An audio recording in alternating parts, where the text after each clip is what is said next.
The sledgehammer crashed into the concrete pool wall with a thunderous crack that echoed through the quiet suburban morning.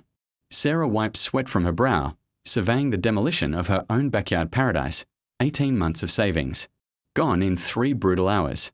But as she turned toward her house, triumphant in a fresh start, a shrill voice cut through the air like a blade. "Stop! That's MY Pool." Karen Morrison stood at the fence line, phone pressed to her ear, eyes blazing. With righteous fury. "Yes, officer, I need you here immediately. My neighbor just destroyed my property." Sarah's blood ran cold.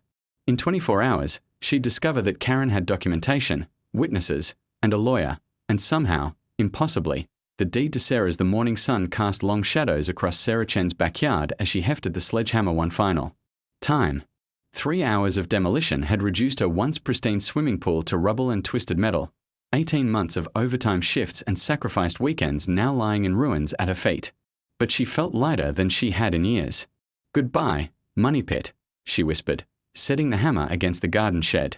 The pool had been beautiful once, a crystalline oasis that had cost her $43,000 and every ounce of her enthusiasm for home ownership. But 3 repair bills totaling more than her annual salary had finally broken her resolve. The insurance company's rejection letter still sat crumpled on her kitchen counter. Damage due to improper installation and maintenance. Claim denied. Sarah pulled off her work gloves and surveyed the destruction with grim satisfaction. Tomorrow, the debris removal crew would haul away the last evidence of her financial mistake. Next week, she'd seed the area with grass and pretend none of this had ever happened. Maybe she'd finally have enough money left over to fix the leaking roof, or replace the ancient furnace that wheezed through every winter like a dying animal. The sound of a car door slamming made her look up. Her neighbor, Karen Morrison, was striding across the adjoining yards, her platinum blonde hair perfectly coiffed despite the early hour. Karen wore a crisp white pantsuit that probably cost more than Sarah's monthly mortgage payment, and her face carried the expression of someone who discovered dog waste on her designer shoes. "Sarah, what on earth do you think you're doing?" Sarah wiped sweat from her forehead with the back of her hand. She'd been dreading this conversation for weeks. Karen had made her opinions about property values abundantly clear during their last homeowners association meeting, where she'd spent 20 minutes lecturing the room about maintaining neighborhood standards. "Removing the pool," Sarah said simply. "It's been nothing but problems since day one." Karen's eyes swept over the demolished concrete and twisted metal piping with undisguised horror. "You can't just destroy a pool. Do you have any idea what this does to everyone's property values? I've spent years cultivating this neighborhood's reputation, and you're going to tank it with this wasteland." "It's my property, Karen. I can do what I want with it." "Actually, no, you can't." Karen's voice took on the sharp, patronizing tone she used when explaining basic concepts to people she considered beneath her. "There are covenants, regulations, HOA bylaws. You can't just make unilateral decisions that affect the entire community." Sarah felt her jaw clench. She'd dealt with Karen's interference for the 3 years since moving to Maple Grove, but this was crossing a line. "I checked with the city. I pulled all the proper permits. Everything I've done is completely legal." "Legal doesn't mean right." Karen stepped closer, her designer heels clicking against the concrete patio. "That pool was one of the selling points for this entire street. My real estate agent specifically mentioned it when I was considering houses here. You're being incredibly selfish." Selfish. The word exploded out of Sarah with years of pent-up frustration. "I've spent every spare dollar I had trying to maintain that death trap. The filtration system failed 6 times. The liner needed replacing twice. The concrete cracked so badly I thought it might collapse into my basement. I'm 34 years old and I've been eating ramen noodles for dinner because I couldn't afford groceries after paying pool repair bills." Karen's expression didn't soften. If anything, she looked even more annoyed. "That's your problem for buying a house you couldn't afford to maintain. The rest of us shouldn't have to suffer because you made poor financial choices." Sarah stared at her neighbor in disbelief. She'd known Karen was self-centered, but the complete lack of empathy was breathtaking. "You know what, Karen? I'm done with this conversation. The pool is gone, the permits are filed, and there's nothing you can do about it." She turned to walk back toward her house, but Karen's voice stopped her cold. "Actually, there is something I can do." Karen had pulled out her phone and was scrolling through what looked like legal documents. "I've been researching property law since you started making noise about this ridiculous demolition project. Did you know that pools installed before 2018 fall under a special municipal ordinance regarding neighborhood infrastructure?" Sarah turned back slowly. "What are you talking about?" Section 47C of the Maple Grove Municipal Code. Any recreational water feature installed before the 2018 zoning update that contributes to neighborhood property values can be classified as community infrastructure if it impacts the market value of adjacent properties by more than 5%. Karen's smile was sharp and predatory. "Which means your little demolition project might not be as legal as you think." A cold knot formed in Sarah's stomach. "That's ridiculous. You can't just claim ownership of someone else's property because it affects your house value." "I'm not claiming ownership," Karen said sweetly. "I'm claiming that you've destroyed community infrastructure without proper notification and approval from affected parties. And I happen to have documentation showing that your pool increased my property value by exactly 7% when I had it appraised last year." Sarah felt the ground shifting beneath her feet. "You had my pool appraised?" "I had my property appraised, and the assessor specifically noted the value added by proximity to your pool. It's all right here in black and white." Karen held up her phone, displaying what looked like an official document. "Which means you've just committed destruction of community property. This is insane." Sarah's voice was rising despite her efforts to stay calm. "You can't seriously believe that gives you any rights to my backyard." "I don't believe anything," Karen replied. "I'm simply following the law. And according to the law, you owe me compensation for the destruction of infrastructure. That contributed to my property's value. 7% of $420,000 is..." She paused to calculate. $29,400. Sarah's mouth fell open. "You're out of your mind." "I'm being reasonable. You can pay me the $29,000 in compensation, or I can file a claim with the city and have this whole mess sorted out through official channels. Your choice." For a moment, Sarah was too stunned to speak. The sheer audacity of Karen's demand was overwhelming. Then anger flooded through her, hot and clean and clarifying. "Get off my property," Sarah said quietly. "Excuse me." "You heard me. Get off my property right now, or I'm calling the police." Karen's smile widened. "Actually, that's not a bad idea." She pulled out her phone and began dialing. "Yes, I'd like to report destruction of community property. My address is 1247 Maple Grove Lane, and I need an officer here immediately." Sarah watched in disbelief as Karen spoke calmly to the dispatcher, explaining that her neighbor had destroyed infrastructure that contributed to community property values and was now refusing to discuss compensation. She made it sound reasonable, even responsible. "They'll be here in 10 minutes, Karen said, ending the call. "I suggest you use that time to think about whether you want to handle this reasonably, or whether you'd prefer to explain to a judge why you think you can destroy other people's property without consequences." Sarah's hands were shaking with rage. "That pool cost me $43,000. It's on my property, connected to my electrical system, and filled with my water. There is no universe in which you have any claim to it." "We'll see what the police think about that," Karen replied serenely. The next 10 minutes passed in tense silence. Sarah stood in her demolished backyard, trying to process what was happening. She'd dealt with difficult neighbors before, but this was something else entirely. Karen wasn't just being unreasonable, she was being delusional. And yet she seemed so confident, so certain of her legal standing. When the police cruiser pulled up to the curb, Sarah felt her stomach drop. This was really happening. Karen was actually trying to involve law enforcement in what amounted to a property dispute over pool demolition. Officer Martinez was a stocky man in his 40s with kind eyes and the patient demeanor of someone who dealt with neighborhood disputes before. He listened carefully as Karen explained her position, nodding occasionally and taking notes. Then, he turned to Sarah. Is this your property?" "Yes, officer. I have the deed, the permits, everything. I demolished my own pool on my own land with proper city authorization." Officer Martinez looked between the two women, clearly trying to assess the situation.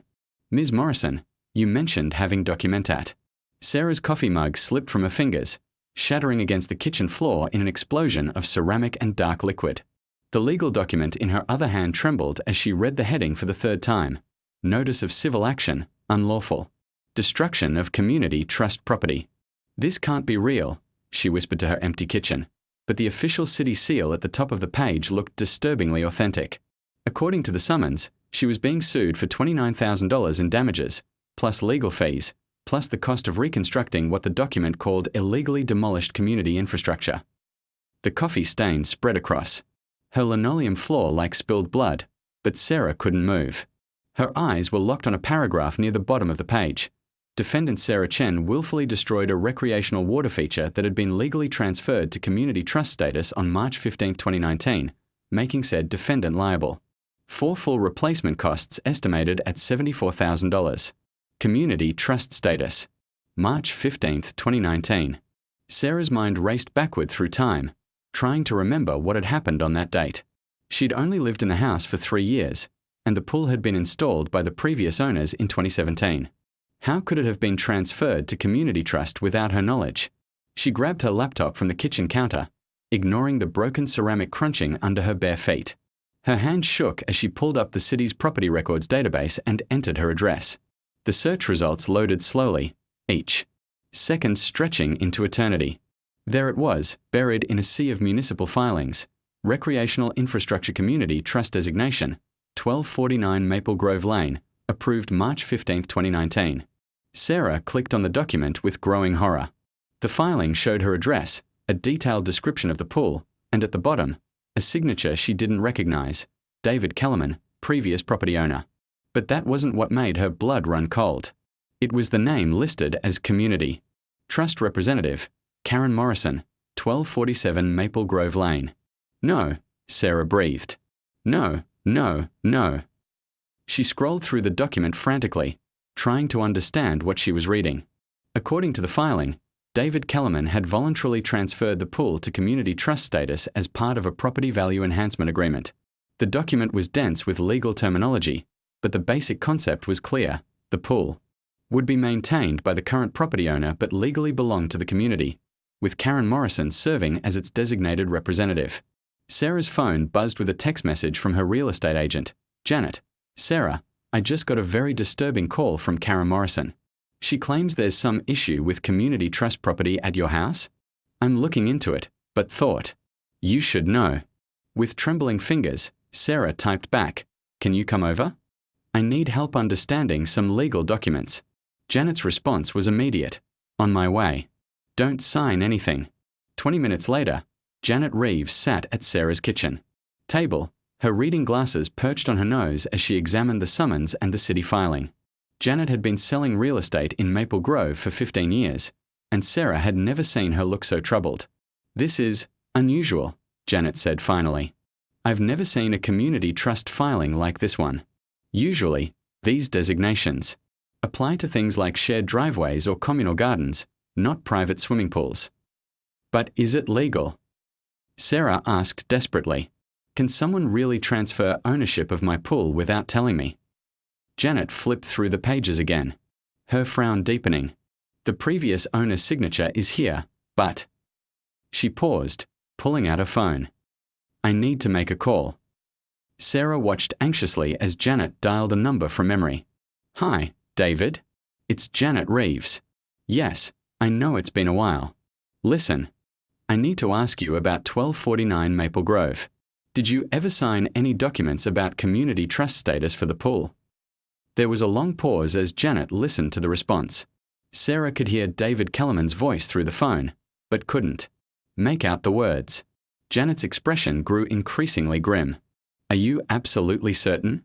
No documents about shared property or community agreements." "I see. And you never met with Karen Morrison about any legal matters." "Okay, thank you, David. This helps. A lot." Janet ended the call and looked at Sarah with a mixture of anger and disbelief. David Kellerman never signed those documents. He's never even heard of community trust property designations, and he certainly never met with Karen Morrison to discuss transferring ownership of your pool.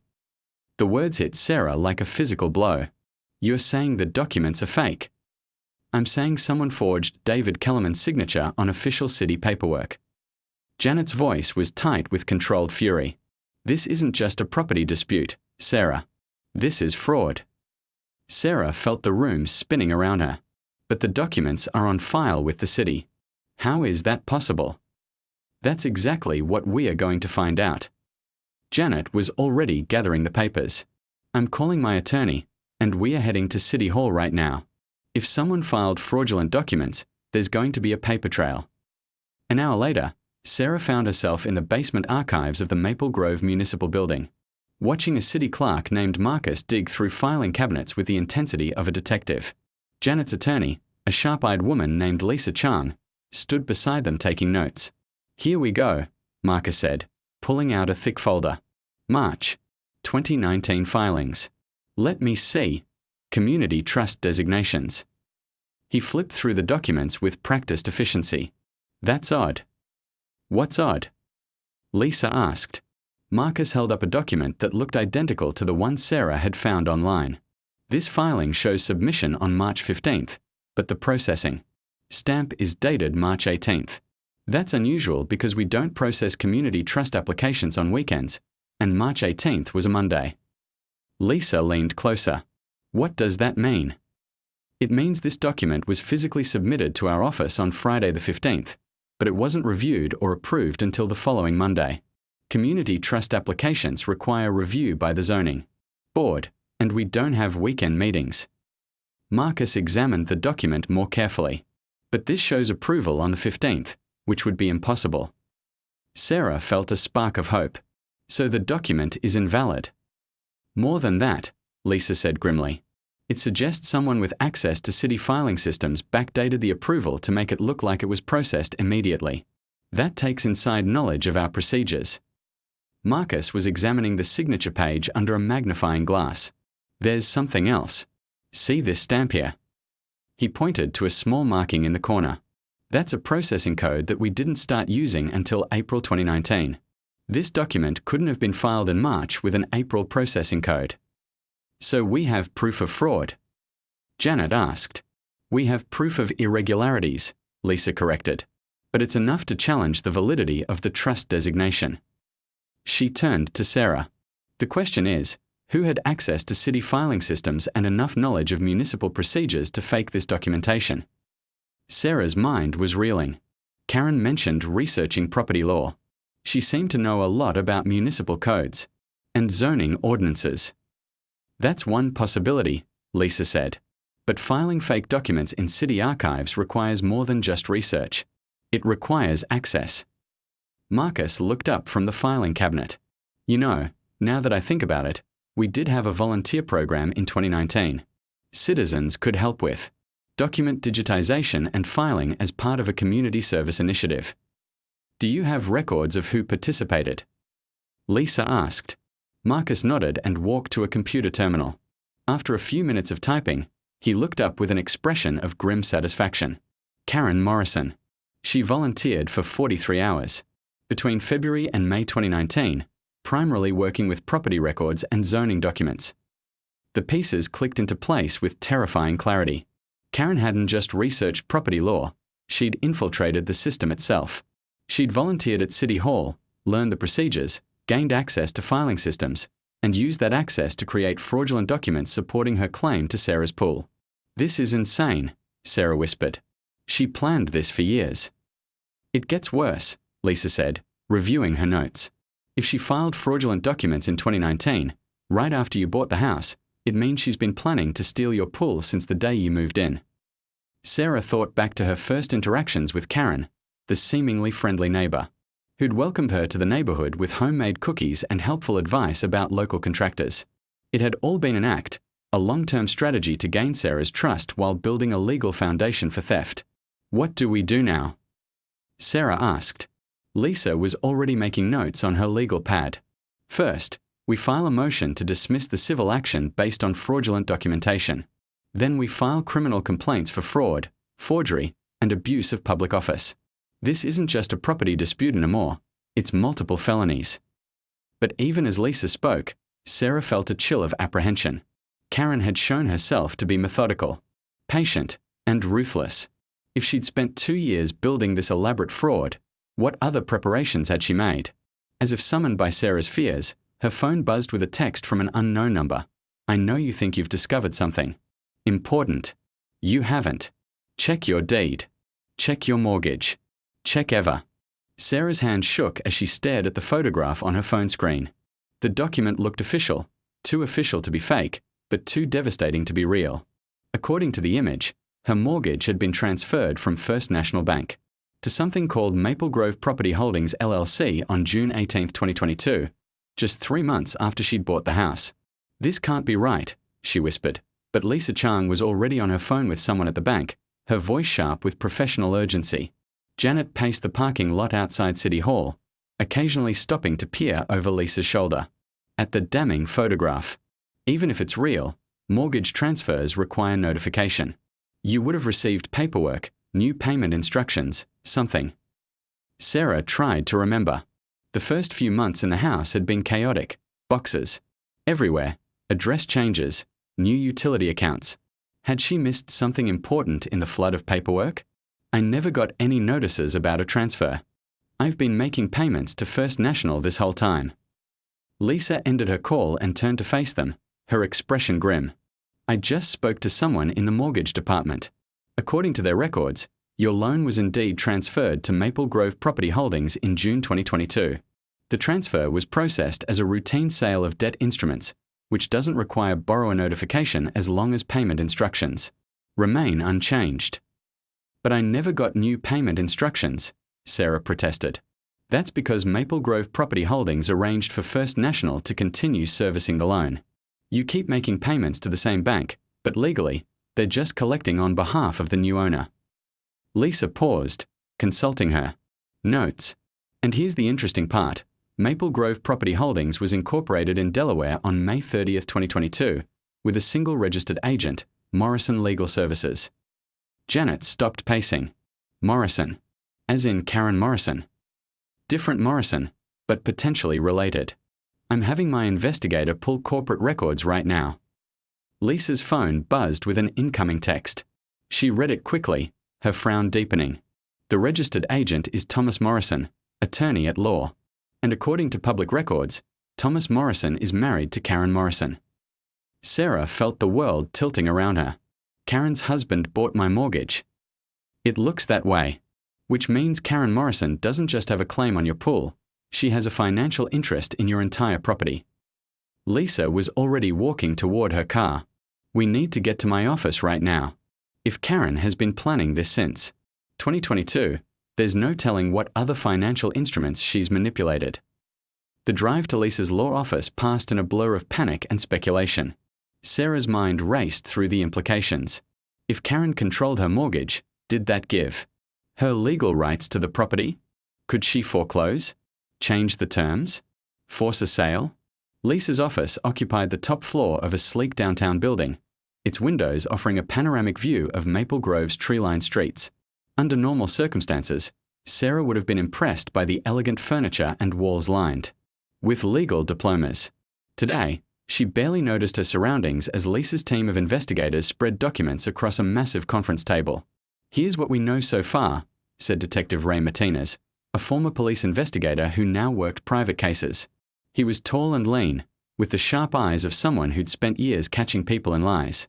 Karen Morrison has been systematically infiltrating your financial life since the day you bought the house. He placed a timeline on the table, marked with dates and transactions. March 2022, you close on the property. April 2022, Karen volunteers at City Hall. May 2022, her husband incorporates Maple Grove Property Holdings. June 2022, they purchase your mortgage from First National. Sarah stared at the timeline in disbelief. They planned this from the beginning. It gets worse, Ray continued. In August 2022, Karen Morrison was appointed to the Maple Grove Zoning Board. In October 2022, she pushed through a new ordinance requiring community approval for major property modifications. In December 2022, she began documenting every issue. With your pool. Lisa spread out a stack of photographs showing Sarah's pool in various states of disrepair. She has pictures dating back almost 2 years. Cracked concrete, algae blooms, equipment failures. She's been building a case that you're an irresponsible property owner who's damaging neighborhood values. She took pictures of my backyard. Without permission. According to the metadata, these were all taken from her own property, so technically legal, Ray explained. She positioned herself perfectly, financially, legally, and politically, to challenge any major property decisions you might make. Janet, who had been quietly reviewing documents, looked up with alarm. There's more. Look at this. She handed Sarah a letter dated 6 months ago. This is a formal complaint Karen filed with the city about your pool maintenance.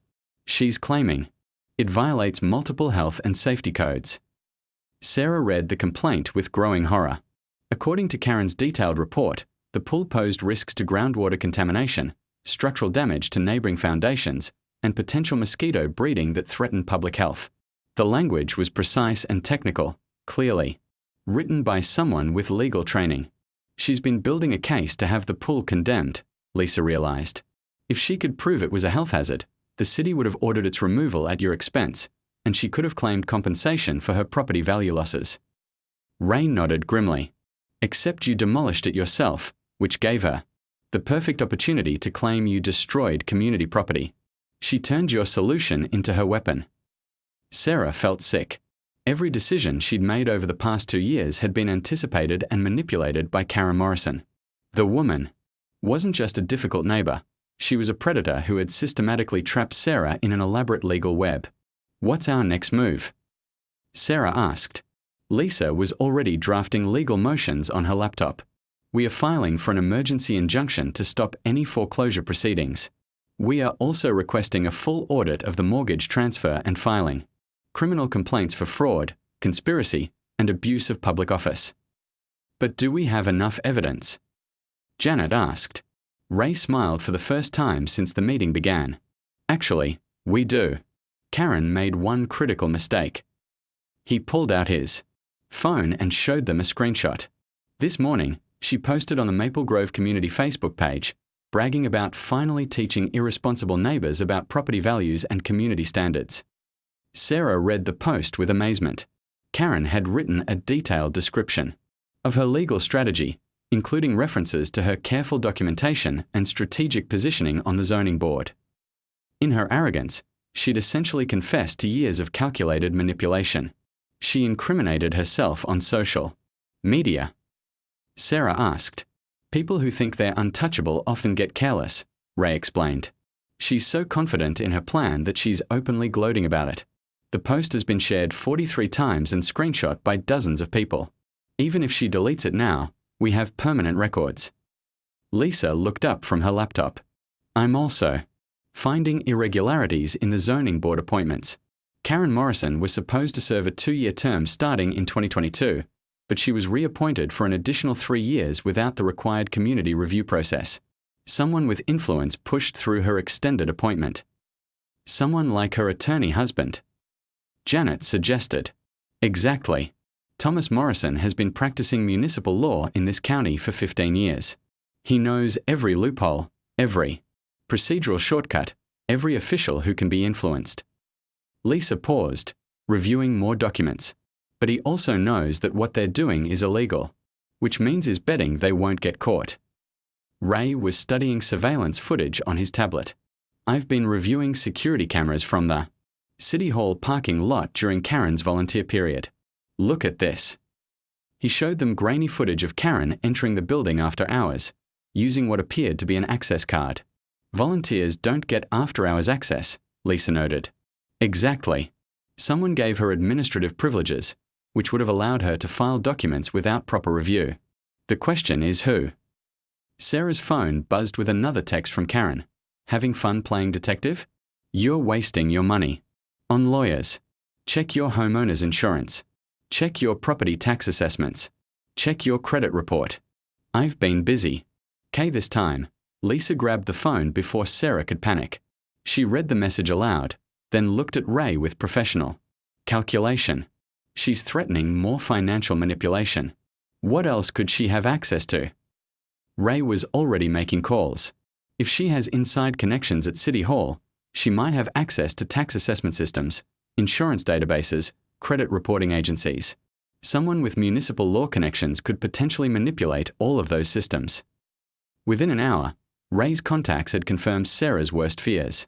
Her property tax assessment had been flagged for irregular improvements that could trigger a significant tax increase. Her homeowner's insurance had received an anonymous report claiming she'd made major modifications without notification. Her credit report showed inquiries from multiple lending institutions, suggesting someone was checking her financial stability for potential action. She's been systematically undermined. Detective Williams had the weary expression of a man who'd spent too many years dealing with neighborhood disputes that spiraled out of control. He gestured for Sarah to sit across from him in the sterile interview room, a manila folder thick, with documents resting between them. Ms. Chen, I'll be direct with you. Karen Morrison has provided some very compelling evidence that you've been engaged in a pattern of harassment and intimidation. He opened the folder and spread out a series of photographs. These were taken over the past week, showing damage to her garden, her mailbox, and her car. Sarah stared at the images in disbelief. The photos showed Karen's pristine flower beds, torn up, her mailbox knocked over, and what appeared to be scratches along the side of her white Mercedes. Each image was time-stamped and geotagged, creating an apparently damning timeline of escalating vandalism. I didn't do any of this, Sarah said firmly. I've barely left my house except to meet with my lawyers. Can you account for your whereabouts between midnight and 3 a.m. last Tuesday? Detective Williams asked, consulting his notes. Sarah's stomach dropped. Tuesday night had been when she'd received the first legal documents from Karen. She'd been unable to sleep, pacing her house and yard, trying to process what was happening. She'd even stepped outside several times to look at the demolished pool, wondering how her life had spiraled so far out of control. I was at home, but I couldn't sleep. I was outside in my backyard for a while, thinking. Detective Williams made a note.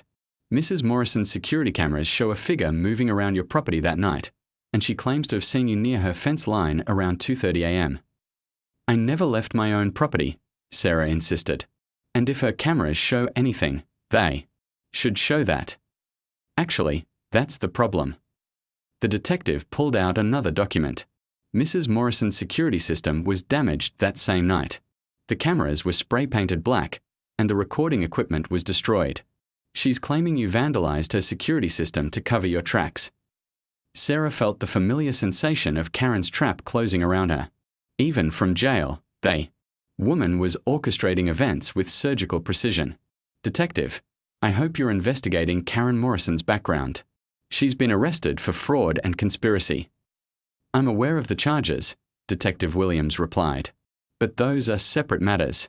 Right now, I'm dealing with allegations of criminal harassment and vandalism. He pulled out another photograph, this one showing Sarah's own house. Mrs. Morrison also provided this image, showing what appears to be spray paint cans in your garbage bin. Sarah stared at the photo in horror. There, clearly visible among her household trash, were 3 aerosol cans that she'd never seen before. The implication was obvious. Karen was claiming Sarah had used these cans to vandalize her security cameras and then disposed of the evidence. Those aren't mine, Sarah said desperately. Someone planted them there. That's a serious accusation. Ms. Chen, are you claiming Mrs. Morrison broke into your property to plant evidence? Before Sarah could answer, there was a knock on the interview room door. Detective Williams stepped outside for a whispered conversation, then returned with a puzzled expression. Your attorney is here, and she's requesting immediate access. She says she has urgent information related to this case.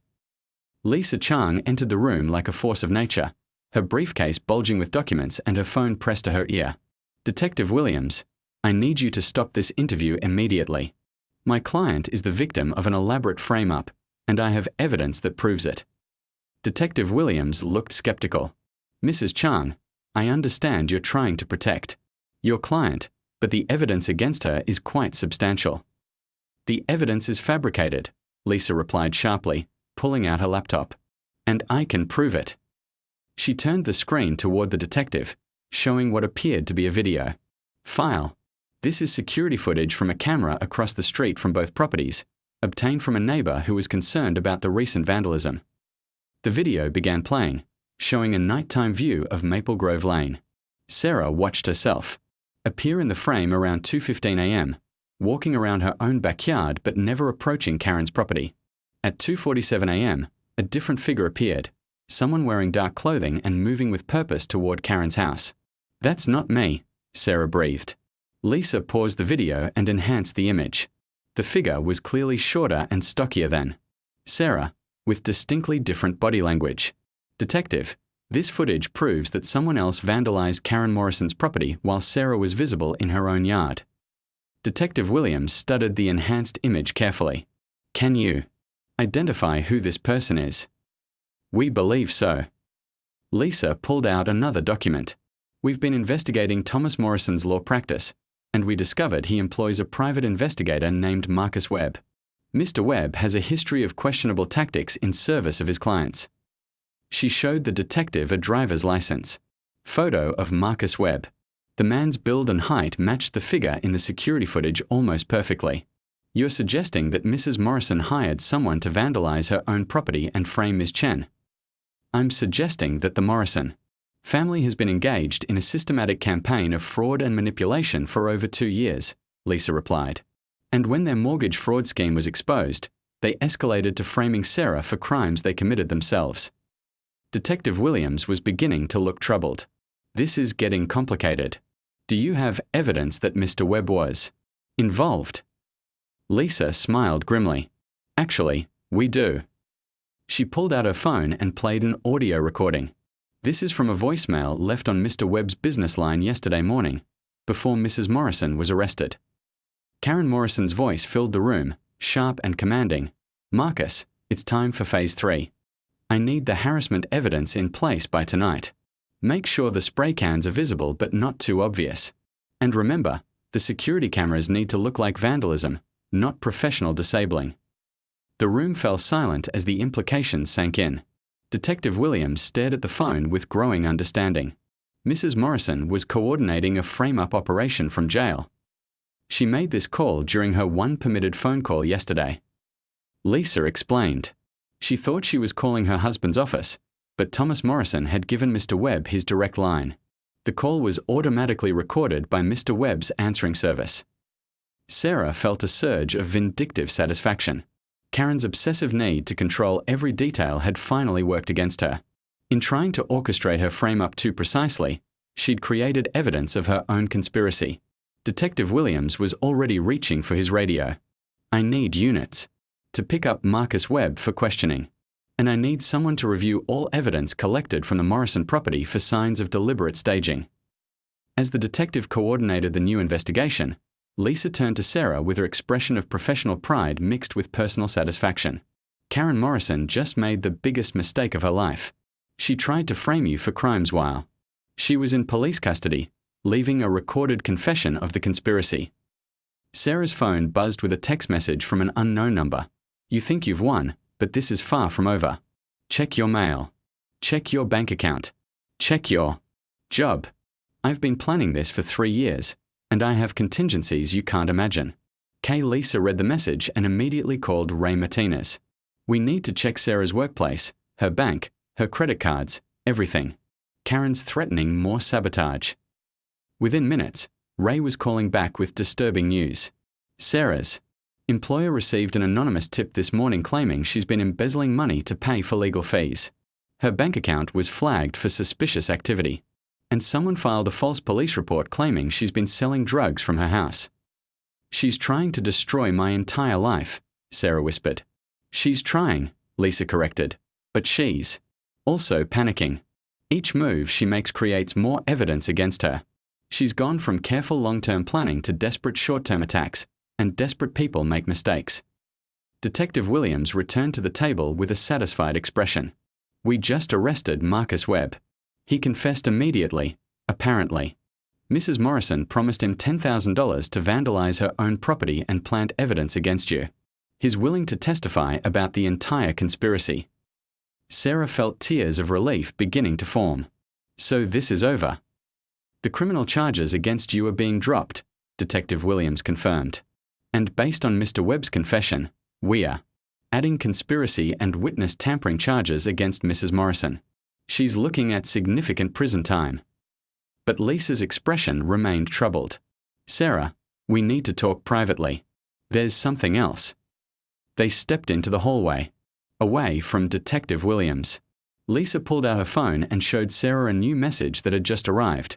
Congratulations on your small victory. But you haven't seen the final play yet. Tomorrow morning, check the news. Check your neighborhood. Check your house. Some gifts take time to unwrap. Sarah stared at the message with growing dread. What could she possibly have left to do? She's in jail, her conspirator is arrested, and all her fraud schemes have been exposed. Lisa was already calling her investigative team. Karen Morrison has been planning this for TH.